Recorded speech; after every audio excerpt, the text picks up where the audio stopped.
வணக்கம் நண்பர்களே. தமிழில் பங்கு வர்த்தகம் பற்றி பேசிகிட்டு இருக்கோம். இன்றைக்கி நம்ம தொடர்ந்து பார்க்க போகிற தலைப்பு மியூச்சுவல் ஃபண்ட்ஸ், அதாவது பரஸ்பர நிதி, அது சம்மந்தப்பட்ட கேள்விகள், அதை எப்படி தேர்ந்தெடுக்கிறது அப்படின்ற தலைப்பை பற்றி இன்றைக்கி பேசுவோம். இதில் முக்கியமான பார்க்க வேண்டிய விஷயம் ஒன்று இருக்குது.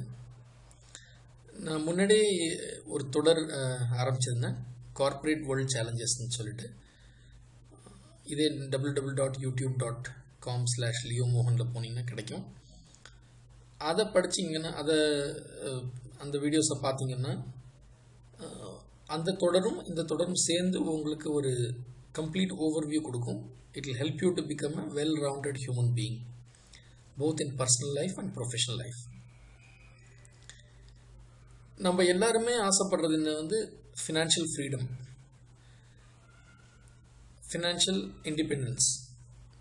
இந்த ஃபினான்ஷியல் ஃப்ரீடம் என்னன்னு பார்த்தீங்கன்னா, நம்ம வந்து மாதம் ஆனால் இஎம்ஐ கட்டணும், லோன் கட்டணும், அவுட்ஸ்டாண்டிங் இருக்குது, அந்த தலைவலிலாம் இல்லாமல் இருக்கணுன்றது தான் எல்லாரோட ஆசை. குறிப்பாக சொல்லப்போனால் நடுத்தர மக்களோட ஆசை என்னென்னா,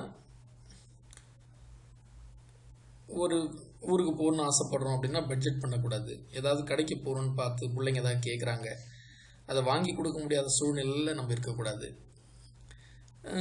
அத்தியாவசியமான தேவை இல்லை ஆடம்பர தேவை எதாக இருந்தாலும் கடைக்கு போன பிறகு ஐயோ 500 ரூபா குறையுது, 1000 ரூபா குறையுது, அந்த சுச்சுவேஷன் வரக்கூடாது தான் நம்ம எல்லாரோட விருப்பமே. அப்படி பார்த்தீங்கன்னா, நம்ம ஏர்லியாக ஸ்டார்ட் பண்ணோன்னா ஒரு 20-21 வயசு, நம்மளோட முதல் வேலையிலேருந்தே நம்ம இந்த சேமிப்பு பற்றியும் இந்த இன்வெஸ்ட்மெண்ட்ஸை பற்றியும் இந்த மியூச்சுவல் ஃபண்ட்ஸ் முறைகளை பற்றியும் கற்றுக்கிட்டோம்னா, ஒரு 45 வயசு வந்த பிறகு நம்ம இனிமேல் யாருக்கும் இஎம்ஐ கட்ட தேவையில்லை. ஒரு சொந்த வீடு இருக்குது, ஒரு வண்டி இருக்குது, பிள்ளைங்களோட எஜுகேஷனுக்கு பிளான் பண்ணி வச்சிட்டோம், பொண்ணோட கல்யாணத்துக்கு பிளான் பண்ணி வச்சிட்டோம் அப்படின்னு சொல்லிட்டு ஒரு சாட்டிஸ்ஃபேக்ஷன் கிடைக்கும். பழைய தூர்தர்ஷன் அட்வர்டைஸ்மெண்ட் யாருக்கா ஞாபகம் இருக்குன்னா, ஒரு குருவியோட இது காமிப்பாங்க. மகனுக்கு திருமணம், குழந்தைகளின் கல்வி, இது போன்ற எந்த பொறுப்பும் இல்லாத இந்த குருவியே சிறுக சிறுக சேமிக்கும்போது பொறுப்பு மிக்க நீங்கள் இன்றைய சேமிக்க தொடங்குங்கள் அப்படின்னு சொல்லிட்டு ஒரு அட்வர்டைஸ்மெண்ட் வரும். ஆக நமக்கு நீட்ஸ் இருக்குது, அந்த நீட்ஸுக்கு தகுந்த மாதிரி நம்ம பிளானிங் பண்ணணும் அப்படின்றது தான் இந்த தொடரோட குறிக்கோள். ஃபினான்ஷியல் நாலேஜ் அப்படின்றது வந்து எந்த ஒரு துறையை சார்ந்தவர்களுக்கும் தேவையான ஒரு விஷயம். ஏன்னா இதை நம்ம ஒரு கம்பெனியோட ஃபினான்ஸை பற்றி ஒன்றும் பேசலை, நம்ம பர்சனல் ஃபினான்ஸை பற்றி பேசுகிறோம். அப்போ இண்டிவிஜுவல் நீட்ஸ் எல்லாருக்குமே இருந்துகிட்டே இருக்கும். இன்றைக்கி நம்ம பார்க்க போகிற தலைப்பு வந்து, இதுவரை நம்ம மியூச்சுவல் ஃபண்ட்ஸ்னால் என்னென்னு ஒரு பேசிக்ஸ் தெரிஞ்சுக்கிட்டோம்.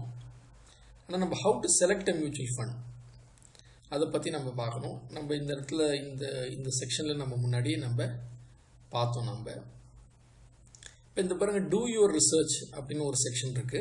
இதை பற்றி நம்ம ஈக்விட்டி பேசும்போது பேசணும். இன்றைக்கி நம்ம பேச போகிறது வந்து மியூச்சுவல் ஃபண்ட்ஸை பற்றியும் அதை எப்படி தேர்ந்தெடுக்கிறத பற்றியும் பேச போகிறோம்.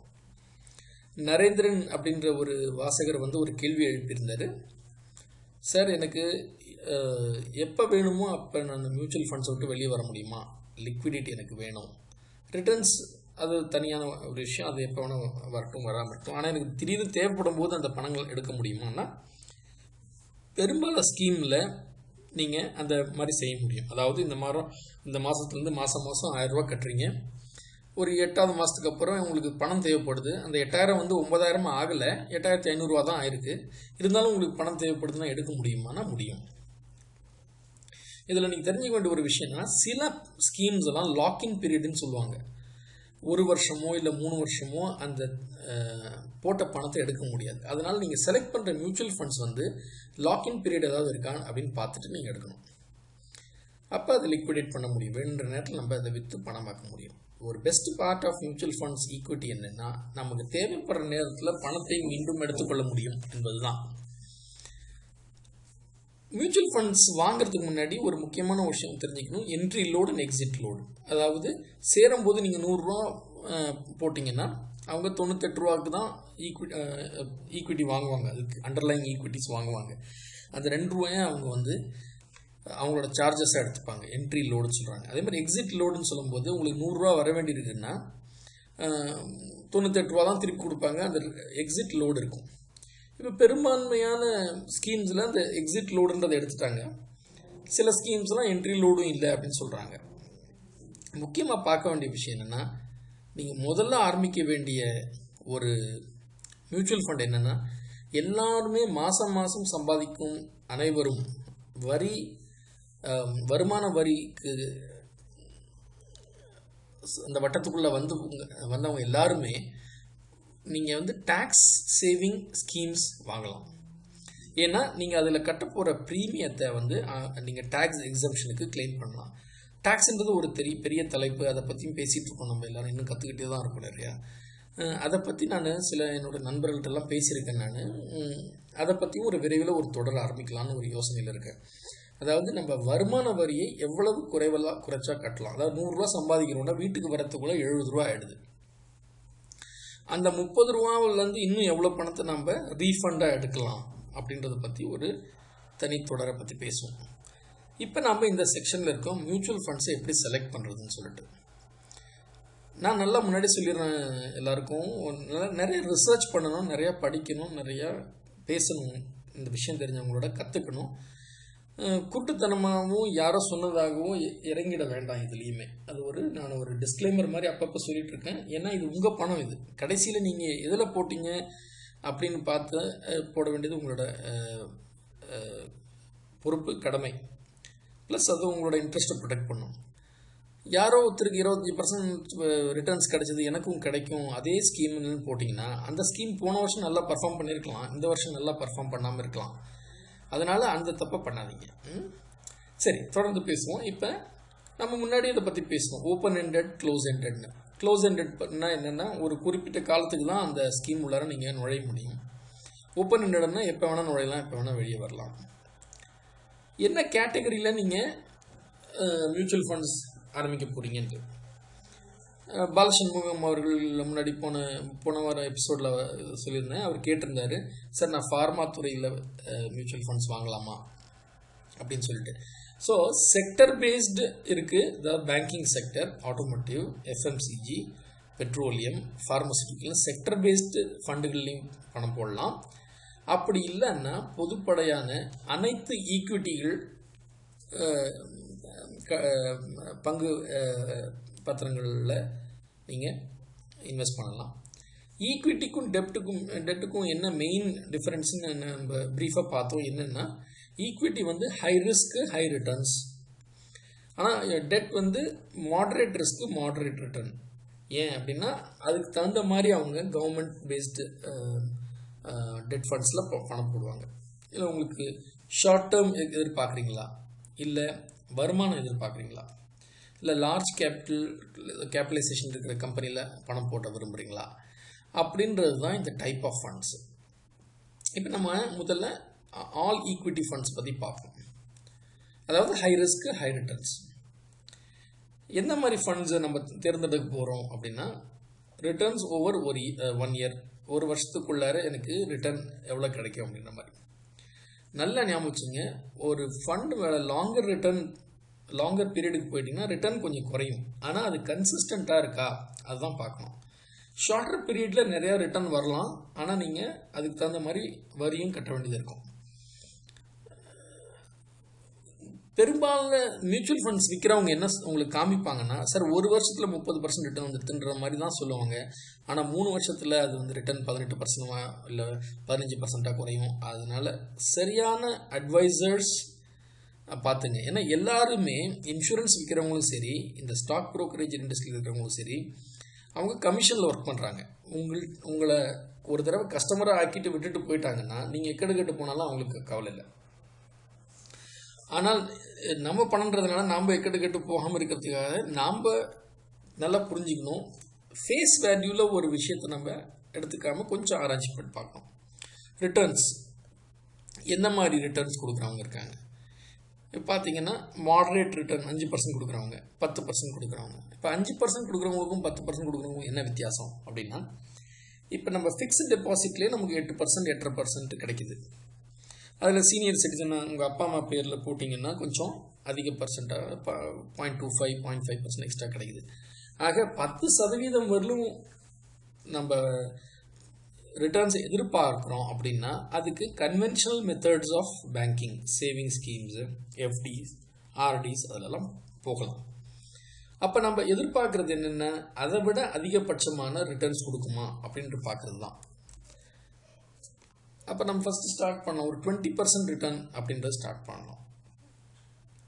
இப்போ ரேட்டிங்கை பற்றி பேசியிருக்கோம் நம்ம.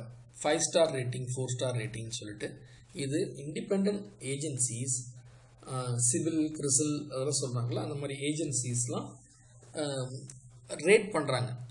இந்த மாதிரி ரிட்டர்ன்ஸு, ஃபண்ட் மேனேஜ்மெண்ட் ப்ராப்பராக நடக்குது, டிரான்ஸ்பரன்சி இருக்குது, குவார்ட்டர்லி ப்ரொஜெக்ஷன்ஸ் கொடுக்குறாங்க, கன்சிஸ்டண்ட்டாக ரிட்டர்ன்ஸ் கொடுத்துருக்கு, கஸ்டமர்ஸ் இதனால் பெனிஃபிட்டாக இருக்காங்க, அந்த மாதிரிலாம் நிறையா ஃபேக்டர்ஸை பார்த்துட்டு ரேட் பண்ணுறாங்க.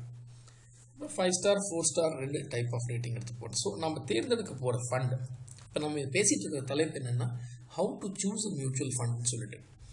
அப்போ ஓப்பன் எண்டட் ஸ்கீமாக இருக்கணும், ஈக்விட்டியில் பணம் போடுறதா இருந்தால் பரவாயில்ல, ரிட்டர்ன்ஸ் வந்து 1 இயருக்கு மேலே வர ரிட்டர்ன்ஸ், நல்ல ரிட்டர்ன்ஸ் கொடுக்கறது, ஒரு 20% ரிட்டர்ன்ஸ் கொடுக்குற ஒரு கம்பெனி வேணும். நல்ல ரேட்டட் கம்பெனியாகவும் இருக்கணும். ஏன்னா அன்ரேட்டட் கம்பெனினா இன்னும் அந்த ஸ்கீமை பற்றி இன்னும் ரேட் பண்ணல, அதனால ஏதாவது ரிஸ்க் இருக்கலாம். சரி, ஃபைண்டுன்னு ப்ரெஸ் பண்ணலாம். இப்போ அவங்க கொடுக்குறாங்க ஒரு லிஸ்ட் நமக்கு. நான் முன்னமே சொன்ன மாதிரி இந்த லிஸ்ட்லலாம் மேனிப்புலேஷன் பண்ணுறதுக்கான வாய்ப்புகள் மிக மிக குறைவு. ஏன்னா இதெல்லாம் டேட்டா பப்ளிக்லி அவைலபிள், அதனால் இதில் வந்து அவங்க மேனிப்புலேஷன் பண்ணுறது ரொம்ப குறைச்சது. இப்போ பார்த்தீங்கன்னா axis long term equity fund என்றைக்கு லான்ச் பண்ணாங்க? இதை டிசம்பர் 2009 லான்ச் பண்ணாங்க. எதுக்காக பயன்படுது? டேக்ஸ் பிளானிங்காக பயன்படுது. நான் முன்னமே சொன்ன மாதிரி டேக்ஸ் பிளானிங்காக நீங்கள் ஆரம்பிக்கலாம் ஃபஸ்ட்டு ஒரு ஃபண்டு, அப்புறம் குழந்தைங்களோட எஜுகேஷனுக்கு ஒரு ஃபண்டும், குழந்தைங்களோட கல்யாணத்துக்கு ஒரு ஃபண்டும், இல்லை உங்கள் ரிட்டையர்மெண்ட்டுக்கான பிளானிங்கான ஒரு ஃபண்டும் அப்படின்னு சொல்லிட்டு ஆரம்பிக்கலாம். நீங்கள் எந்த அளவுக்கு சக்ஸஸ்ஃபுல்லாக இருந்தாலும், நீங்கள் எந்த துறையில் இருந்தாலும், உங்கள் அப்பா அம்மா உங்களுக்காக வீடு வசதிகள் விட்டு போயிருந்தாலும், அல்லது உங்களுக்கு சொத்து சுகங்கள் அதிகம் இருந்தாலும், மியூச்சுவல் ஃபண்டில் இன்வெஸ்ட் பண்ணுறதுன்றது வந்து ஒரு மிக மிக முக்கியமான ஒரு ஃபினான்ஷியல் பிளானிங் கூட அங்கம். அது நல்லா ஞாபகம் வச்சிங்க. குன்றி தின்றால் குன்றும் ஆளும் சொல்லுவாங்க. நீங்கள் என்ன தான் நீங்கள் வந்து இப்போ நிறைய சொத்துக்கள் விட்டு வச்சுருந்தாலும், இப்போ பார்த்தீங்கன்னா திடீர்னு வந்து விவசாய நிலங்களை ரியல் எஸ்டேட்டாக மாற்றக்கூடாதுன்னு ஒரு சட்டம் வந்துட்டுன்னா உங்களோட லேண்ட்ஸ் எல்லாம் அப்படியே கிடக்கும். ஆனால் அதில் வந்து நீங்கள் விவசாயம் பண்ணுற அளவுக்கு நீங்கள் இன்ட்ரெஸ்ட் இல்லை, உங்களுக்கு அந்த விவசாயம் பண்ணுற ஜெனரேஷன் முடிஞ்சு போச்சு. நீங்கள் நினைக்கிறீங்க ஒரு ஏக்கர் 10 லட்சம் 20 லட்சம் விற்று நாளைக்கு நான் பெரிய ஆளாக ஆகிடலான்னு சொல்லிட்டு. அப்போ இப்படி ஒரு சட்டம் வந்ததுன்னா நாளைக்கு விவசாய நிலங்களை நீங்கள் விற்க முடியாது, அதில் விவசாயம் பண்ணுற அளவுக்கு உங்களுக்கு அனுபவம் இல்லை. அப்போ அதுலேருந்து வர்ற தொகை உங்களுக்கு ஒரு டெட் இன்ஹெரிட்டன்ஸாக ஆகிடும் உங்களுக்கு. அதே மாதிரி பார்த்தீங்கன்னா உங்கள் அப்பாவுக்கு ஒரு ரைஸ் மில் இருக்குது, நீங்கள் ஏதோ படிச்சிருக்கீங்க, நீங்கள் ஏதோ ஒரு சின்ன ட்ரேடிங் பண்ணுறீங்க, அதெல்லாம் பார்ட் டைமில் நீங்கள் ரைஸ் மில்லில் பார்த்துக்கிறீங்க. நாளைக்கு இந்த ரைஸ் மில்லோட காம்படிஷன் அதிகமாகி உங்களோட கன்வென்ஷனல் பிஸ்னஸ், உங்கள் அப்பா 25 வருஷமோ 50 வருஷமோ வளர்த்த ஒரு நிறுவனத்தை உங்களால் நிர்வகிக்க முடியாமல் போயிட்டாலும், அதனால் நீங்கள் உங்களோட அப்பாவோட வெற்றிகளை உங்களதாக ஆக்கிக்கொள்ளும் வாய்ப்புகள் குறைந்து போகும். அதனால் நீங்கள் என்ன பண்ணணும், நீங்கள் டேக்ஸபிள் லிமிட்டில் வரீங்களா, மாதாந்திர சம்பளம் வாங்குகிற ஆளாக நீங்கள் டேக்ஸ் பிளானிங்கில் ஆரம்பிக்கணும். உங்கள்கிட்ட ஆல்ரெடி அதிக சொத்துக்கள் இருக்கா, இருந்தாலும் பரவாயில்ல, குழந்தைங்களோட எஜுகேஷனுக்காகவும் குழந்தைங்களோட கல்யாணத்துக்காகவும் பணம் போடணும். அதே மாதிரி நீங்கள் உங்களுக்கு பல வகையான வருமானங்கள் வரதா இருந்தால் கூட இது ஒரு வகையான வருமானம் வரும் ஒரு சாதனமாக நினைத்து நீங்கள் இதில் பணம் போடுறது ரொம்ப அவசியம். டேக்ஸ் பிளானிங் சொன்ன முதல்ல நான். அப்புறம் அந்த ரேட்டிங் பார்த்தீங்கன்னா 5 ஸ்டார் ரேட்டிங் இருக்குது. அதாவது ஒரு நன்றாக நிர்வகிக்கப்படும் ஒரு ஸ்கீமோட ரேட்டிங் நல்லாயிருக்கும். ரிஸ்க் பார்த்தீங்கன்னா லோன்னு சொல்கிறாங்க, ரிட்டர்ன் ஹைன்னு சொல்கிறாங்க. ஒரு ஐடியல் சுச்சுவேஷன் இது என்னென்னு பார்த்தீங்கன்னா லோ ரிஸ்க்காகவும் இருக்கணும், நாளைக்கு நீங்கள் போட்ட பணம் போகாமல் இருக்கணும், அதே நேரத்தில் ரிட்டர்ன்ஸும் நல்லா வரணும் அப்படின்னாங்க. இப்போ ஒரு வருஷத்தை ரிட்டர்ன்ஸ் பார்த்தீங்கன்னா 32% ரிட்டர்ன்ஸ் கொடுத்துருக்கு. அப்போ இது ஒரு நல்ல ஒரு நிர்ணயமான முடிவை எடுத்து இதில் 1000 ரூபாய் மாதம் பணம் போடுறது பரவாயில்ல அப்படின்ற ஒரு அடிப்படை அனாலிசிஸ் வச்சு நம்ம ஒரு முடிவுக்கு வர முடியும். இப்போ பார்க்கலாம், இது இன்னும் விவரங்களை பார்க்கலாம் நம்ம. அப்போ நெக்ஸ்ட் வந்து BNP Paribas dividend yield fund August 2005 ஆரம்பிச்சிருக்காங்க. 4 ஸ்டார் ரேட்டிங்கில் இருக்குது. 27% உங்களுக்கு ரிட்டர்ன் கொடுத்துருக்காங்க. அப்போ அப்படியே பார்த்தீங்கன்னா பிர்லா சன் லைஃப் அப்படின்னு சொல்கிறாங்க. அவங்க எதில் இன்வெஸ்ட் பண்ணுறாங்க? மல்டி கேப் துறைகளில் இன்வெஸ்ட் பண்ணுறாங்க. 28% கொடுத்துருக்கு. அப்புறம் அப்படியே கனரா பேங்கோட ரொபேக்கோ எமர்ஜிங் ஈக்விட்டி ஃபண்ட்ஸ் 38% வந்திருக்கு. அப்போ DSP BlackRock micro cap fund regular plan அதில் பார்த்தீங்கன்னா ஆவரேஜ் ரிஸ்க் இருக்குது, ஆனால் ஹை ரிட்டர்ன்ஸ் இருக்குது. 47% வந்திருக்கு ரிட்டர்ன்ஸு. ஸோ இப்படி பார்த்தீங்கன்னா Franklin India blue chip fund இது வந்து 20% ரிட்டர்ன்ஸ் கொடுத்துருக்கு. ஆக இது நம்ம ரிட்டர்ன்ஸ் பிரகாரம் சார்ட் பண்ணி பார்க்கலாம். பார்த்தீங்கன்னா இந்த டாப் 4 or 5 பிளான்ஸ் பார்த்தீங்கன்னா உங்களுக்கு நல்ல ரிட்டர்ன்ஸ் கொடுத்துருக்காங்க. ஒரு வருஷத்தில் நல்ல ரிட்டர்ன்ஸ் கொடுத்துருக்காங்க. சரி, இப்போ மறுபடியும் இந்த ஃபண்டை பற்றி பார்ப்போம். ஆக்சிஸ் லாங் டேர்ம் ஈக்விட்டி ஃபண்டுனா என்ன சார்?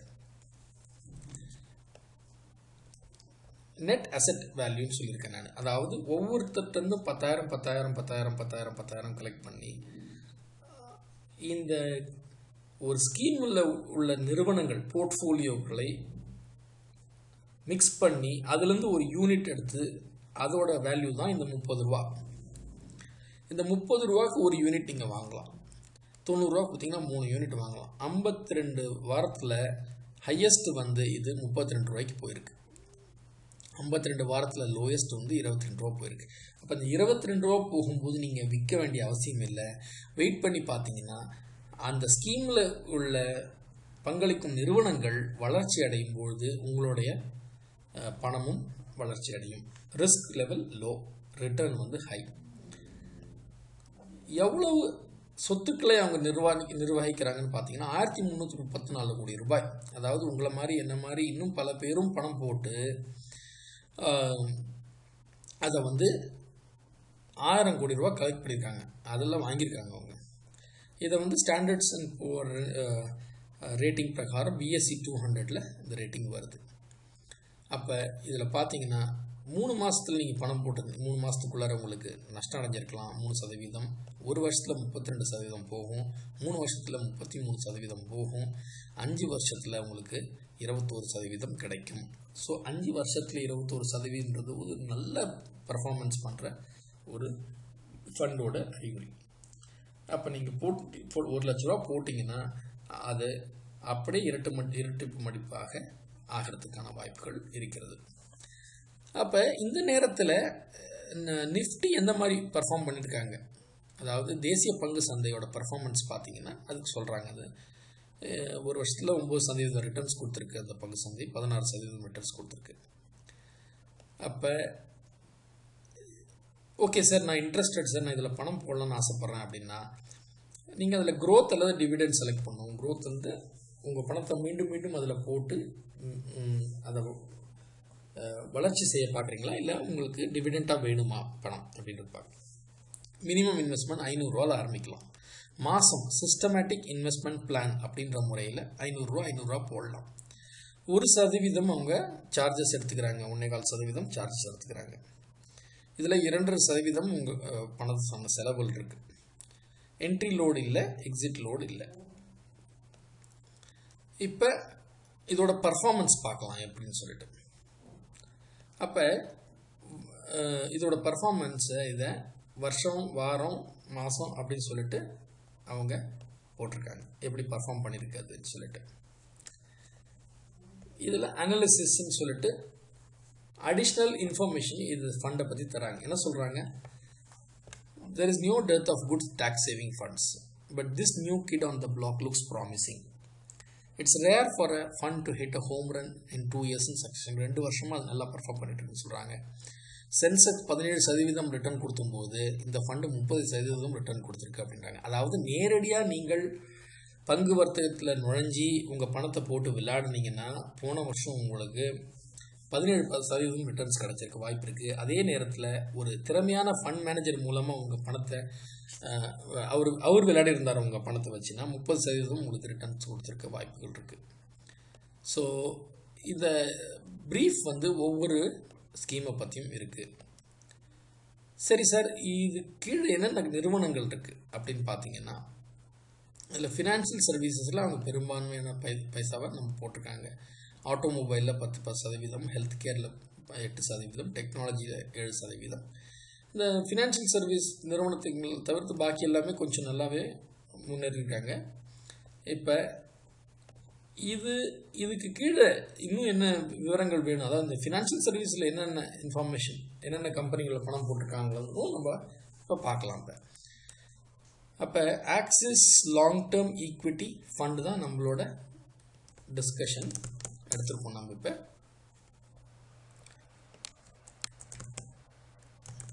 moneycontrol.comல போயிட்டு இந்த ஃபண்டை பற்றி போட்டு பார்க்கலாம்.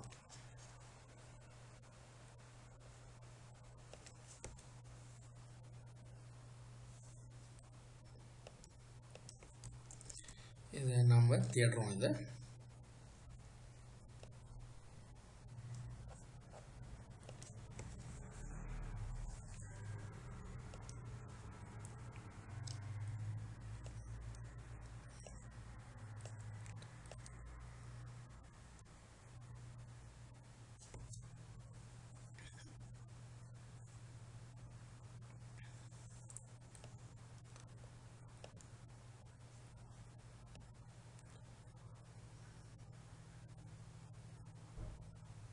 ஸோ நம்ம தேடினது வந்து axis long term equity fund. இதை ஓப்பன் பண்ணி பார்க்கலாம்.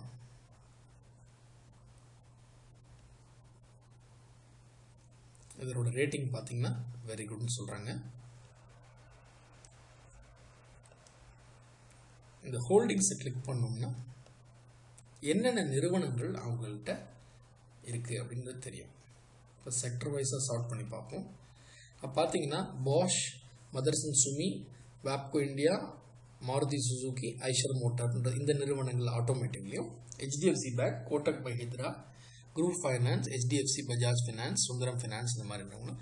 ஆக இவங்க நிர்வகிக்கிற மொத்த சொத்துக்கள் அதற்கு யாரோட நிறுவனங்களில் எவ்வளவு போட்டிருக்காங்கன்றது அதிக சதவீதம் பிரகாரம் சார்ட் பண்ணி பார்ப்போம். பார்த்தீங்கன்னா 8% அவங்க ஹெச்டிஎஃப்சி பேங்க்கில் பணம் போட்டிருக்காங்க. ஹெச்டிஎஃப்சி பேங்க் ரொம்ப வருஷமாக நல்லா பர்ஃபார்ம் பண்ணிட்டு இருக்கிற ஒரு பேங்க். கோட்டக் மஹிந்திரா மிக வேகமாக வளர்ந்து வருகிற ஒரு வங்கி. டிசிஎஸ், சன் டாடா கம்பெனி, அது சன் ஃபார்மாஸ்டிக்கல் நிறுவனம். இப்போ இவங்கள, அதாவது நம்ம எந்த குதிரை மேலே பணம் கட்டுறோமோ அந்த குதிரை நன்றாக ஓடுகிறதா அப்படின்னு பார்க்கணும். அது ஈக்விட்டி. நம்ம எந்த குதிரை கம்பெனி மேலே பணம் கட்டுறோம் அந்த கம்பெனியில் இருக்கிற குதிரைகள்லாம் நல்லா பர்ஃபார்ம் பண்ணுறான்றது மியூச்சுவல் ஃபண்ட். அப்போ இந்த ஸ்கீமை எடுத்து அதுக்கு கீழே இருக்கிற என்னென்ன கம்பெனிலாம் பார்த்துட்டு ஒரு ரவுண்டு நம்ம புரிஞ்சுக்கிட்டு, நம்ம பணத்தை எங்கே போகிறோன்னு புரிஞ்சுக்கிட்டு, சிறிய முறையில் 500 ரூபாலேருந்து 1000 ரூபா வரலும் மாதம் ஒரு ஸ்கீமில் பணம் போட ஆரம்பிச்சிங்கன்னா நீங்கள் அதோட கன்சிஸ்டன்ட் ரிட்டர்ன்ஸ் எதிர்பார்க்கலாம். முடிவில் இந்த டாப்பிக்லேருந்து வேறு டாபிக் போகிறதுக்கு முன்னாடி நான் என்ன சொல்கிறேன்னா, இதுவரையில் நீங்கள் இந்த பார்த்த எபிசோட்ஸ்லாம் பார்த்துட்டு ஒரு நல்ல ஆன்லைன் ப்ரோக்கரேஜ் நிறுவனத்தை நீங்கள் தேர்ந்தெடுத்து, இப்போ பார்த்தீங்கன்னா மார்க்கெட் டவுனில் இருக்குது. விரைவில் 30-33 தாணுன்னு சொல்லியிருக்காங்க. ஆனால் அந்த கிரீஸ் பிரச்சனைகள் வந்திருக்கு. சைனாவோட மார்க்கெட் நேற்று கூஃபப் ஆயிருக்கு. அந்த மாதிரிலாம் கொஞ்சம் சுச்சுவேஷன். இது என்ட்ரு பண்ணுறதுக்கு ஒரு சேஃபான பீரியட், ஆனால் எக்ஸிட் பண்ணுறதுக்கு ஒரு சேஃபான பீரியட் இல்லை. அதாவது விற்கிறதுக்கான நேரம் சரியில்லை, வாங்குவதற்கான நல்ல நேரம். இதில் சிறிய முறையில் ஒரு அக்கௌண்ட் ஓப்பன் பண்ணலாம். இப்போ நீங்கள் இத்தனை மாதம் நீங்கள் ப்ராக்டிஸ் பண்ணியிருப்பீங்க. இதில் ஒரு அக்கௌண்ட் ஓப்பன் பண்ணிங்க, டிமேட் அக்கௌண்ட்டு. கொஞ்சமாக பணம் போடுங்க. அந்த சிப் முறையில் மியூச்சுவல் ஃபண்டில் ஃபஸ்ட்டு பணம் போட ஆரம்பிங்க. அதை தொடர்ந்து மானிட்டர் பண்ணுங்கள். அதாவது எப்படி நம்ம ஒரு மரத்தை போட்டு டெய்லி அதுக்கு பாத்தி கட்டி உரம் போட்டு தண்ணி போட்டு வளர்க்குறோமோ அதே அளவுக்கான நேரம் நீங்கள் இதில் செலவழிச்சிங்கன்னா மரம் நாளைக்கு நல்லா வளர்ந்து உங்களுக்கு கனிகளை கொடுக்கும். இந்த தொடரில் ஏதாவது சந்தேகங்கள் இருந்தால் leomohan@yahoo.com எனும் மின்னஞ்சல் முகவரிக்கு எழுதி அனுப்புங்கள். உங்களுடன் இந்த தலைப்பில் தொடர்ந்து பயணிப்பதில் மிக்க மகிழ்ச்சி அடைகிறேன். ஆல்ரெடி நம்ம 150 சப்ஸ்கிரைபர்ஸ் கிராஸ் ஆகிடுது. அது ஒரு நல்ல விஷயம். நிறையா வியூஸ் வந்திருக்கு. நிறையா பேர் மெயில் எழுதுகிறாங்க. இதை இந்த தொடரை பார்த்துட்டு கருத்துக்களை எழுத நேரம் இல்லாதவங்க ஒரு சின்ன ஒரு வரி உங்களுடைய புரிதலை பற்றியும் இந்த தொடரை பற்றியும் எழுதி அனுப்புனா ரொம்ப சந்தோஷமாக இருக்கும். ஏன்னா எத்தனை பேர் இதுலேருந்து பெனிஃபிட் ஆகிறாங்கன்றது தான் என்னோட அல்டிமேட் சாட்டிஸ்ஃபேக்ஷன் இதை தொடர் பண்ணுறதில்ல. மீண்டும் சந்திப்போம். நன்றி, வணக்கம்.